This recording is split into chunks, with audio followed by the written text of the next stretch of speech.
Vale, los que hayáis hecho cálculo en varias variables, esto os podría sonar, en tu caso, Damián, tú hiciste cálculo en varias variables, pero no llegaste a esta parte del flujo, ¿vale? Pero la parte que os voy a explicar ahora, tanto en matemáticas como en física, es muy importante. Bueno, ¿qué es el flujo eléctrico? El flujo eléctrico lo vamos a definir de la siguiente forma.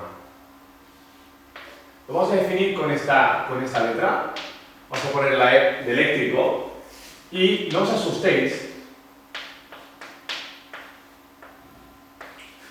pero esta es la definición de flujo eléctrico. ¿Qué es el flujo eléctrico? ¿Qué unidades tiene? Las unidades que os vais a... Bueno, no, os iba a decir Weber, no, eso es el flujo magnético. El flujo eléctrico lo ponemos directamente como newtons dividido por coulombio por metro cuadrado. Son las unidades, ¿vale? Esta sería la expresión matemática de lo que es el flujo eléctrico, ¿vale? Pero físicamente, ¿qué es? Bueno, imaginemos, por ejemplo, que tenemos en una región del espacio una superficie cerrada, ¿vale? Entonces, esta superficie, por ejemplo, la pizarra sería una superficie, ¿vale? Entonces, toda superficie tiene un vector normal a esta superficie, se llama vector orientador. Por ejemplo, la pizarra, su vector normal sería perpendicular a ella, ¿vale? Si yo la pizarra la girara, el vector normal iría hacia arriba. Es decir, es un vector que me dice cómo está orientada, en este caso, la superficie, ¿vale? Pues bien, de hecho, depende de cómo lo miramos, el vector puede ir o hacia afuera o podría ir hacia el otro lado, ¿vale? De hecho, en realidad, cada superficie tendría dos vectores, uno saliendo y el otro, ¿vale? Es decir, saliendo por una cara o saliendo por otra cara. Bueno, pues resulta que esta superficie, aparte de tener este vector normal, ¿vale? Que es un vector normal a la superficie, ¿vale? Aparte de esto, nosotros podemos definir el vector, se llama vector superficie,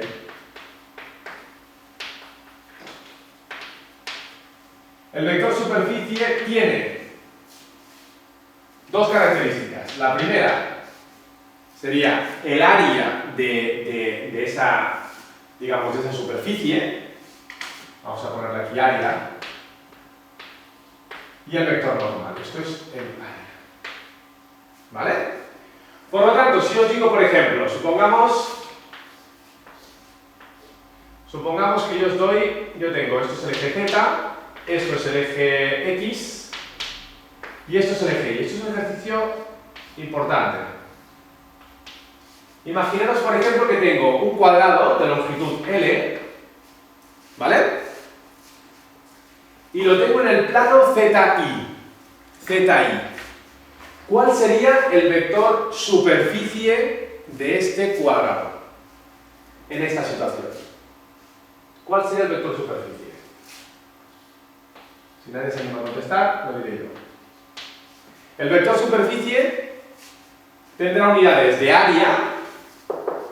¿Cuál es el área del cuadrado? El al cuadrado, ¿sí? ¿Y cuál es el vector normal? ¿Cuál es el vector normal? Sería directamente el vector perpendicular al plano ZI, que sería el vector de X, ¿vale? Del eje X. Por lo tanto, el vector del eje X es el vector Y. ¿Me seguís? Sería, exacto, bueno, en 3 dimensiones sería 1, 0, 0, ¿no? Pero ponéis Y y ya está, ¿vale? ¿Qué sería, por ejemplo, si os pongo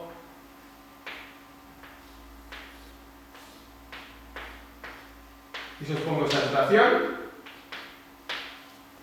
¿Cuál sería el vector superficie? Aquí, fijaros que lo representaríamos aquí, el vector superficie. ¿Vale? Y en esta situación, ¿cuál sería el vector superficie?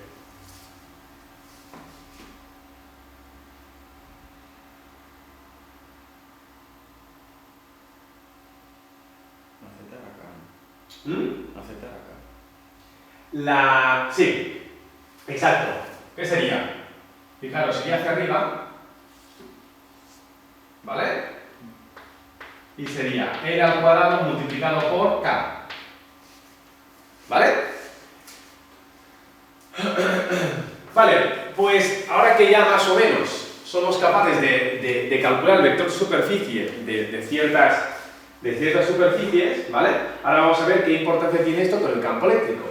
Bueno, pues como os estaba explicando, el flujo será un producto, como vemos aquí, un producto escalar entre dos vectores, ¿vale? Uno será el vector superficie, borro aquí, ¿eh? ¿Sí? ¿Puedo borrar aquí?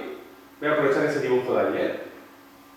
Uno será el vector superficie y el otro es el vector campo eléctrico. Pues fijaros una cosa, ahora imaginaros que hay todo de líneas de campo eléctrico que están atravesando dicha superficie, ¿vale? Voy a ponerlo aquí. Es que con esto se ve que entra, sí, ¿no? Es decir, yo tengo la superficie, ¿vale? Esta superficie está orientada según el vector normal, ¿vale? Y entonces ahí, en una región, imaginaros por ejemplo el campo eléctrico, que podría ser perfectamente, el de una carga, tengo aquí una carga positiva, ¿vale? Fijaros esta situación, ¿eh? Tengo aquí una carga positiva y aquí, imaginaros, un poquito más adelante, tengo por ejemplo, tengo una superficie, ¿vale? El campo, fijaros, el campo generado por la carga positiva es un campo, ¿verdad?, que es radial, ¿correcto? Pues, os imagináis la situación, ¿no? Aquí tengo una carga y aquí tengo una superficie, puede ser un cuadrado, ¿no? Entonces, las líneas que salen de la carga positiva atraviesan esta superficie, ¿vale? En este caso, concretamente, por ejemplo, esto lo estoy bien, sí, así, ¿no?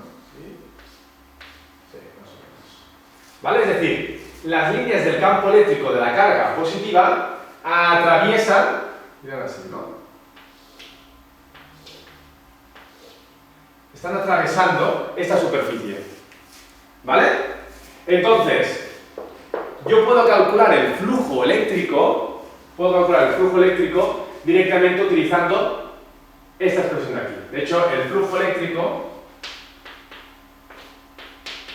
de entrada yo debería hacer este producto escalar, ¿vale? Pero aquí es donde me asaltan toda una serie de preguntas. Por ejemplo, si el campo es constante o no es constante. Yo aquí podría decir, por ejemplo, yo podría decir, bueno, pues supongamos que el campo eléctrico es paralelo al vector superficie. Si eso ocurre, este producto escalar sería módulo de uno, módulo del otro, por el coseno del ángulo que forman, que en este caso sería 0. Esto es recordatorio. Acordaros que, de hecho lo voy a poner un poquito más arriba. Esto es módulo de uno, módulo del otro.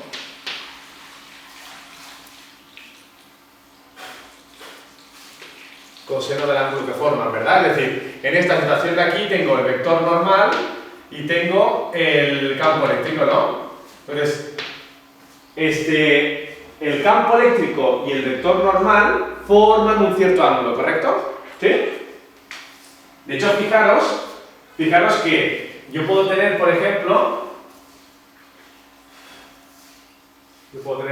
varias situaciones de interés, ¿no? Puedo decir, bueno, puedo poner, por ejemplo, una situación en la que aquí tengo la superficie, ¿no? Aquí está el campo eléctrico y aquí está el vector superficie. Entonces, en esta situación de aquí, el ángulo que forman es 0 grados. Luego, el flujo eléctrico sería módulo de uno, módulo del otro. Aquí vamos a ponerlo así.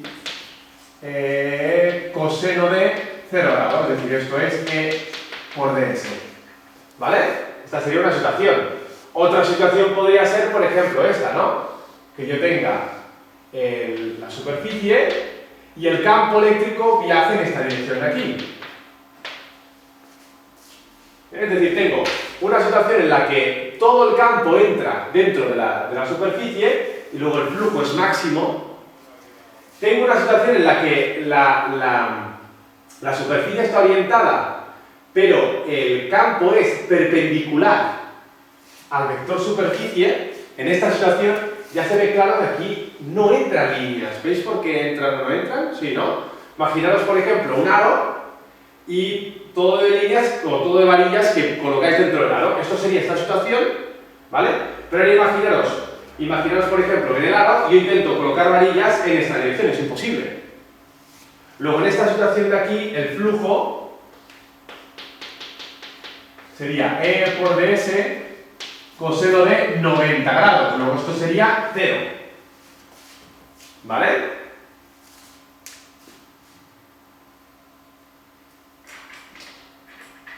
Por lo tanto, yo voy a analizar cada situación. Si el campo es paralelo, me quedará entonces esta expresión. ¿Vale? Si además, si aparte de ser paralelo, además, el campo es constante, entonces mi flujo directamente sería E por la integral de ds, que esto pasa a ser E por S. ¿Vale? Y si ya directamente os lo voy a poner aquí.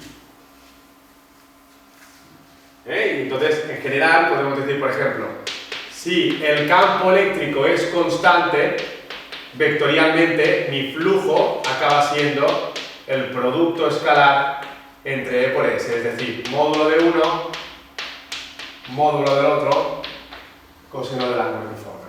¿Vale? Pero si no es así, yo tengo que jugar con esta expresión. ¿Vale? Tengo que jugar con esta expresión de aquí.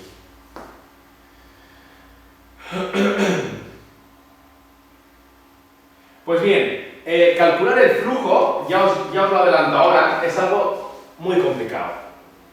Porque depende de la superficie que tengo, depende del campo eléctrico que tengo, ¿vale? Pero nosotros lo vamos a hacer en casos donde la simetría me va a permitir reducir muchísimo este cálculo, ¿vale? Pero de entrada sabemos que existe esta definición en física y ahora veremos qué importancia tiene, ¿vale? ¿Preguntas?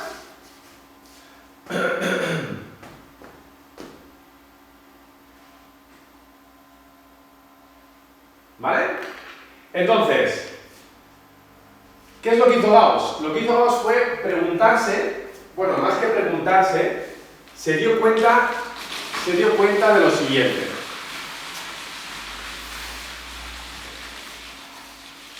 ¿Puedo borrar, verdad?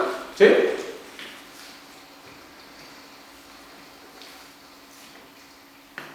Voy a poner algunos ejercicios, pero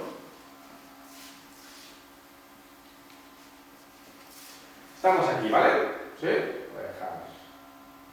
Bueno, no. Borro, ¿eh? ¿También? ¿Sí? ¿Estás copiando? Me he perdido. Bueno, espérate. Está grabado. Bueno, esto saldrá constantemente. Hoy vamos a estar hablando de esto constantemente, ¿vale? Bueno, resulta, ahora imaginaos lo siguiente, ¿vale? Imaginaos que yo tengo, por ejemplo, una carga puntual, ¿vale? En un punto del espacio, ¿vale? Y ahora esta carga nos vamos a imaginar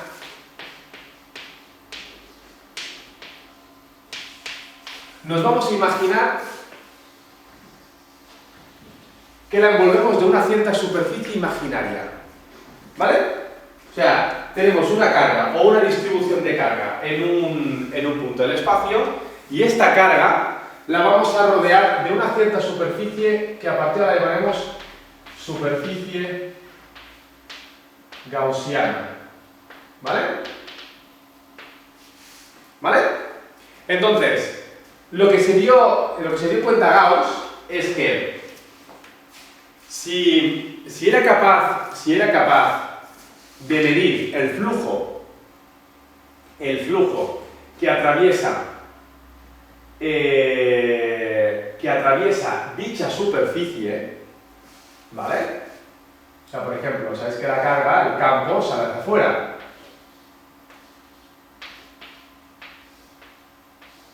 Pues bien, atención con lo que viene ahora. Si yo soy capaz de encontrar una superficie, cuyo flujo a través de esa superficie es independiente del propio campo, es decir, lo que se conoce como una cierta simetría, es decir, que en cada punto yo conozco, por ejemplo, puedo conocer el campo en cada punto. O sea, si yo encuentro una superficie que se adapte a que el campo sea constante en cada punto, a esa superficie se llama superficie de Gauss. Pues bien, resulta que se dio cuenta que el flujo era proporcional a la cantidad de carga interior en dicha superficie.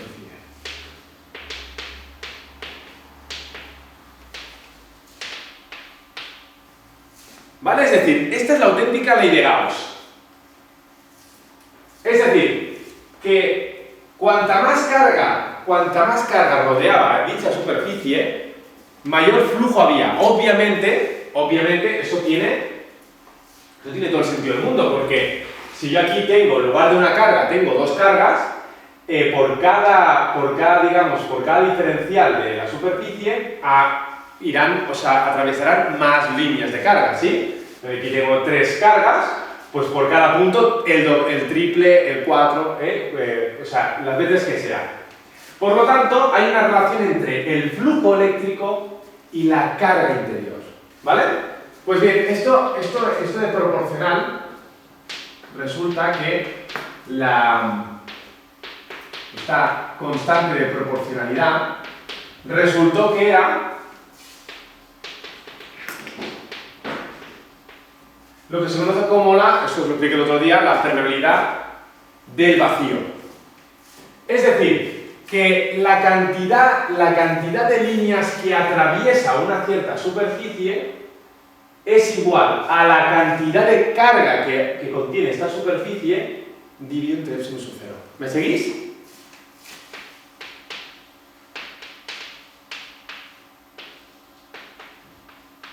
Contenida.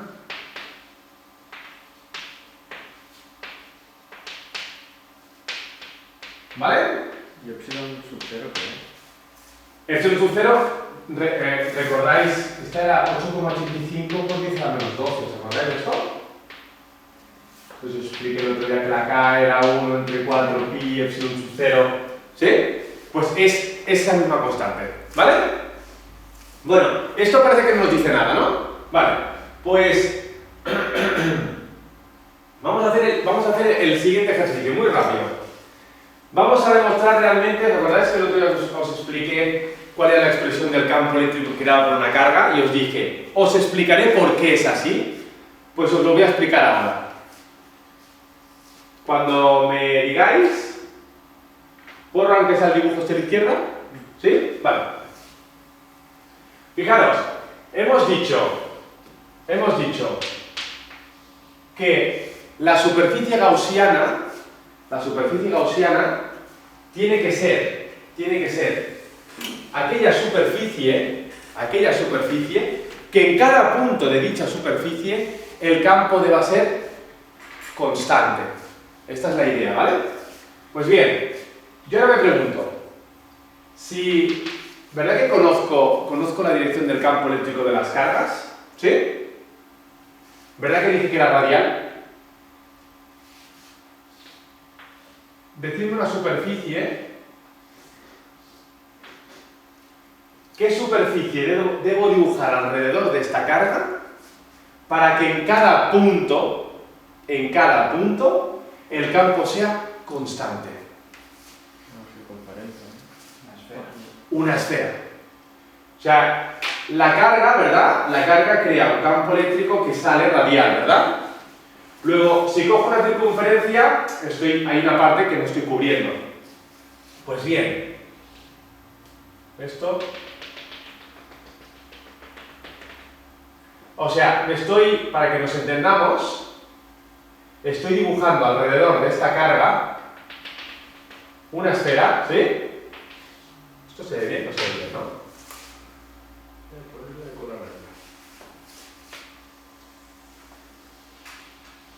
Esta es mi superficie de Gauss y esta es la carga eléctrica, ¿vale?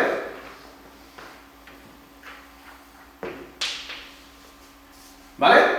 O sea, mi superficie de Gauss en este caso es una esfera. ¿Por qué la esfera? Porque si la carga está justo en el centro, el campo eléctrico que sabemos que depende de la carga y de la distancia, en todo punto, como está a la misma distancia de la periferia, os puedo garantizar que el campo eléctrico en cada punto va a ser constante. Pues bien, vamos a aplicar ahora la ley de Gauss. ¿Para qué? Objetivo punto número 1, obtener la expresión del campo eléctrico que genera la carga punto LB10. Pero si ya lo sabemos, sí, pero no, ahora vais a ver una pequeña aplicación de la ley de Gauss, ¿vale?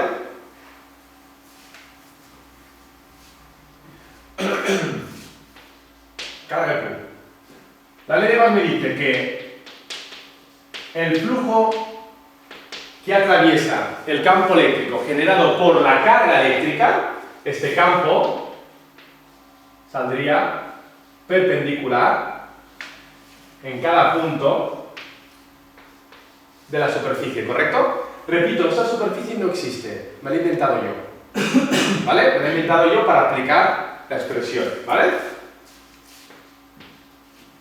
Fijaros una cosa, ¿verdad que el campo es constante y además es paralelo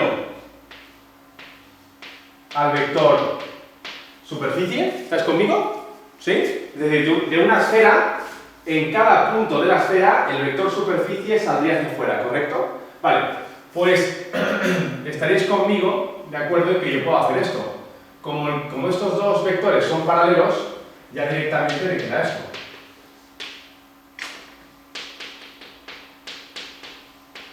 ¿Sí? Y como además el campo es constante,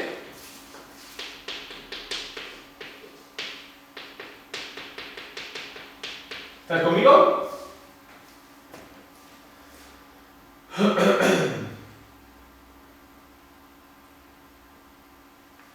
¿Y cuánto vale? Fijaros, ¿cuánto vale la integral de un elemento de superficie? Pues si este es un elemento de superficie, como la integral es la suma de los pequeños elementos, la suma de todos los pequeños elementos será todo el gran elemento. Luego esto es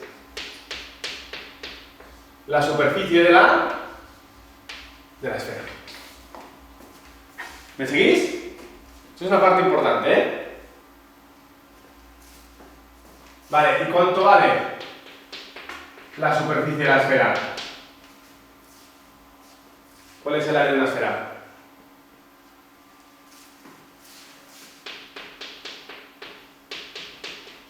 Supongamos que la esfera es de radio R. La superficie de una esfera es 4πr al cuadrado. Pues fijaros, acabo de calcular el flujo, o acabo de desarrollar la expresión del flujo, obviamente sin saber lo que es el campo eléctrico. Este es mi objetivo, ¿vale?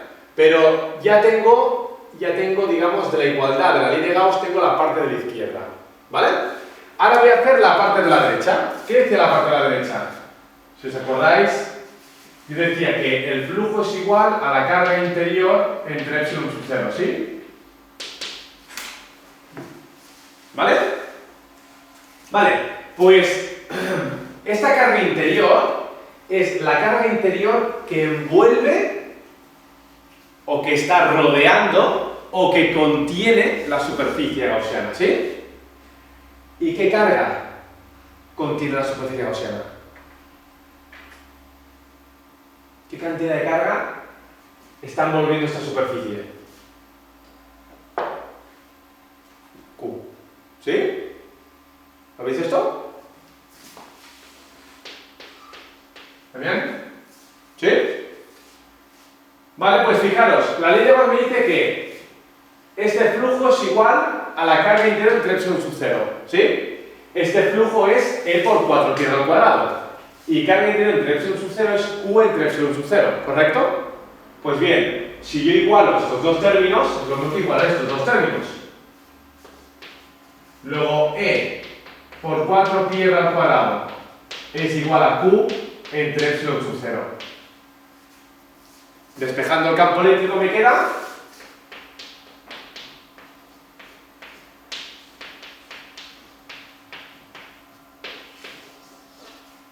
¿dónde queremos llegar? ¿Me seguís? Lo que he hecho ha sido, Cuando han juntado las dos. repito que, ¿verdad que la ley de Gauss? ¿Qué me dice la ley de Gauss? Que E por ds es igual a Q interior entre epsilon sub 0, ¿correcto? ¿Qué es E por ds? ¿Vale? ¿Qué es Q interior entre epsilon sub 0? ¿Sí? Si yo igualo las dos partes,